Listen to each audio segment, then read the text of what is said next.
Hi friends, welcome back. ഇന്നത്തെ interesting ആയ നല്ലൊരു ഒന്നാന്തരം ഫോണാണ് പരിചയപ്പെടുത്തുന്നത്.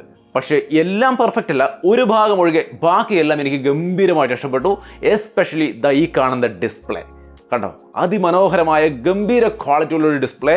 അതും അതിൻ്റെ ഫ്രെയിമൊക്കെ നോക്കിയ ബെസിൽസൊക്കെ വളരെ കുറഞ്ഞ രീതിയിൽ കൊടുത്തുകൊണ്ട് നല്ല ഒന്നാന്തരം പ്രീമിയം ലുക്കുള്ള ഒരു ഫോണാണ് വന്നിരിക്കുന്നത്. പോക്കോ F5 കാര്യമാണ് ഞാൻ ഈ പറയുന്നത്. പോക്കോ F5 എന്ന ഈ ഫോൺ കയ്യിൽ പിടിച്ച് ഉപയോഗിച്ച് കഴിയുമ്പോൾ കുറച്ച് നല്ല കാര്യങ്ങൾ നന്നായിട്ട് തന്നെ പറയാനുണ്ട്. ഒരു കാര്യം, അതിലേറ്റവും പ്രധാന ഘടകം ഈ ഡിസ്പ്ലേ തന്നെയാണ്. 120 ഹെർട്സിൻ്റെ 6.67 ഇഞ്ച് വരുന്ന AMOLED display, 93 screen to body റേഷ്യോട് കൂടിയാണ് വരുന്നത്.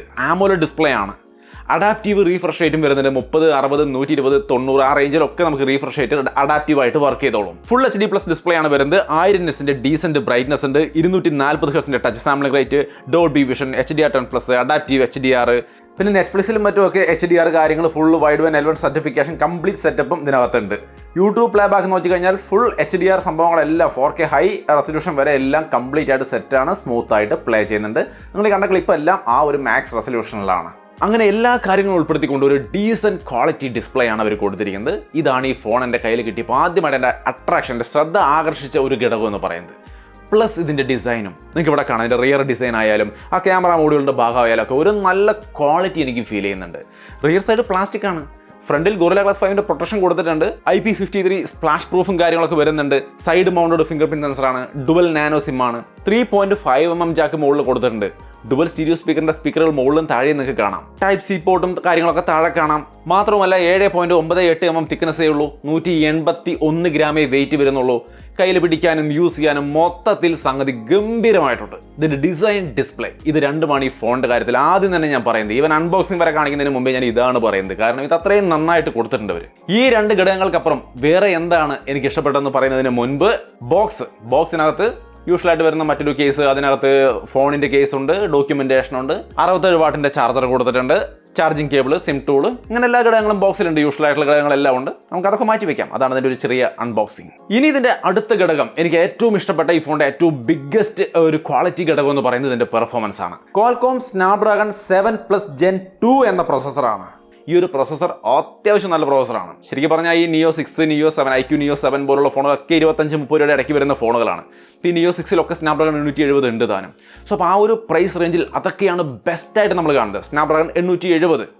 ബട്ട് ഈ ഒരു ഫോൺ 25-30 രൂപയ്ക്ക് ഇടയ്ക്ക് വരികയാണെങ്കിൽ, അല്ലെങ്കിൽ ആ ഒരു റേഞ്ച് 25 റേഞ്ചിൽ വരികയാണെങ്കിൽ ഇത് വേറെ ലെവലായിരിക്കും. കാരണം ഇതിലെ പ്രോസസ്സർ വന്നിട്ട് അങ്ങനെയാണ്. സ്നാപ്ഡ്രാഗൺ 870 എത്രയോ ബെറ്റർ ആയ പ്രോസസ്സറാണ്. അതായത് നമ്മുടെ 8 Gen 1 പ്രോസസ്സർ ഉണ്ടല്ലോ, ഫ്ലാഗ്ഷിപ്പ് ഫോണുകളിൽ കാണുന്ന 8 Gen 1, ആ റേഞ്ചിൽ നിൽക്കുന്ന ഒരു പ്രോസസ്സറാണ് ഈ പറയുന്ന സ്നാപ്ഡ്രാഗൺ 7+ Gen2.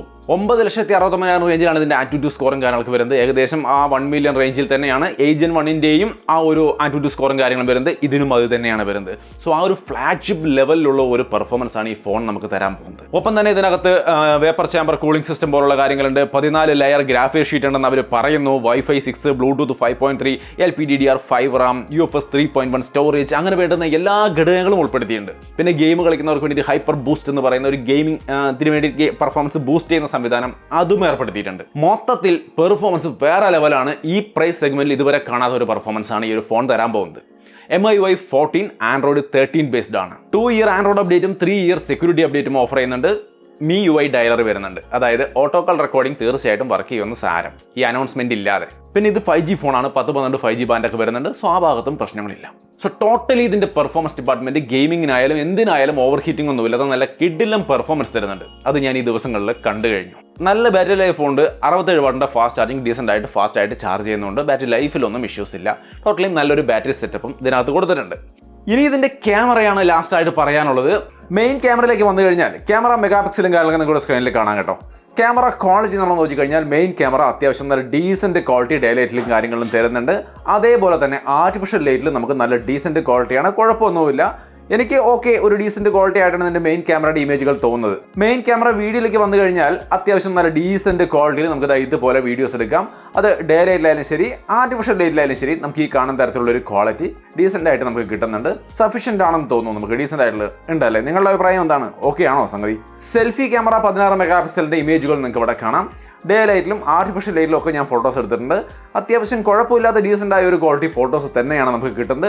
വീഡിയോയിലേക്ക് വന്നു കഴിഞ്ഞാൽ നിങ്ങൾ ഈ കാണുന്ന തരത്തിലുള്ളൊരു ഡീസൻ്റ് ആയിട്ടുള്ള ഒരു വീഡിയോ ക്വാളിറ്റി നമുക്ക് ഇതിൻ്റെ സെൽഫി ക്യാമറയിൽ ഡേ ലൈറ്റിൽ കിട്ടുന്നുണ്ട്. സ്റ്റെബിലൈസേഷനൊക്കെ ഇതായി കാണുന്ന പോലെ ഞാൻ നടക്കുമ്പോഴും ഡീസൻ്റ് ആയിട്ടുള്ള ഒരു സ്റ്റെബിലൈസേഷൻ കിട്ടുന്നുണ്ട്. 4K ഒന്നും ഫ്രണ്ട് ക്യാമറയിലില്ല, ബട്ട് ഉള്ള വീഡിയോസ് തീർച്ചയായിട്ടും ഡീസൻറ്റ് ക്വാളിറ്റിയാണ്. സോ നിങ്ങൾക്കിത് മതിയോ നോക്കുക. എന്നെ സംബന്ധിച്ച് സെൽഫി ക്യാമറ എനിക്ക് അത്രയ്ക്ക് അങ്ങോട്ട് ഇഷ്ടപ്പെട്ടില്ല എന്നുള്ളതാണ് സത്യം. പിന്നെ ഈ ഫോട്ടോസൊക്കെ എടുത്തു കഴിഞ്ഞാൽ അത് അതിൻ്റെ ഗാലറിയിലേക്ക് വരുമ്പോൾ ഗാലറിയിൽ നമുക്കൊരു ചെറിയ കാര്യം കൂടി ചെയ്യാൻ പറ്റും. ഒരു ഇമേജ് ഓപ്പൺ ചെയ്ത് എഡിറ്റ് കൊടുക്കുക. AI എന്നൊരു ഏരിയ കാണാം. ആദ്യം ക്ലിക്ക് ചെയ്ത് ആർട്ട് മോഡ്, അതായത് ഇതിൽ പല ഫിലിം മോഡിൽ നമുക്ക് ഫോട്ടോസ് മാറ്റാൻ സാധിക്കും. അതായത് നിങ്ങൾക്ക് ഇവിടെ കാണാം ഒരു 5-6 തരത്തിലുള്ള കുറേ മോഡുകളുണ്ട്. അതിൽ നിന്ന് ഏതെങ്കിലുമൊക്കെ ഒരു ഫ്രെയിമും ഒരു ഫിൽറ്ററും ഒക്കെ സെലക്ട് ചെയ്തുകൊണ്ട് നിങ്ങൾക്ക് ഇതിനെ പല രീതിയിലാക്കിക്കൊണ്ട് നിങ്ങൾക്ക് ഫോണിൽ സേവ് ചെയ്ത് വെക്കാൻ വേണ്ടിയിട്ട് സാധിക്കും. ഈ ഒരു ഫീച്ചറും ഈ ക്യാമറ, ഫോട്ടോഗ്രാഫി അങ്ങനെയുള്ള മേഖലകളിൽ വരുന്ന ഒരു ഫീച്ചർ തന്നെയാണ്. സംഗതി കൊള്ളാമെന്ന് തോന്നുന്നു അല്ലേ? ഡുവൽ സ്റ്റീരിയോ സ്പീക്കറൊക്കെയാണ് വരുന്നത്. ഇതിൻ്റെ സൗണ്ട് ക്വാളിറ്റി ജസ്റ്റ് ഒന്ന് കേൾപ്പിച്ചു തരാം.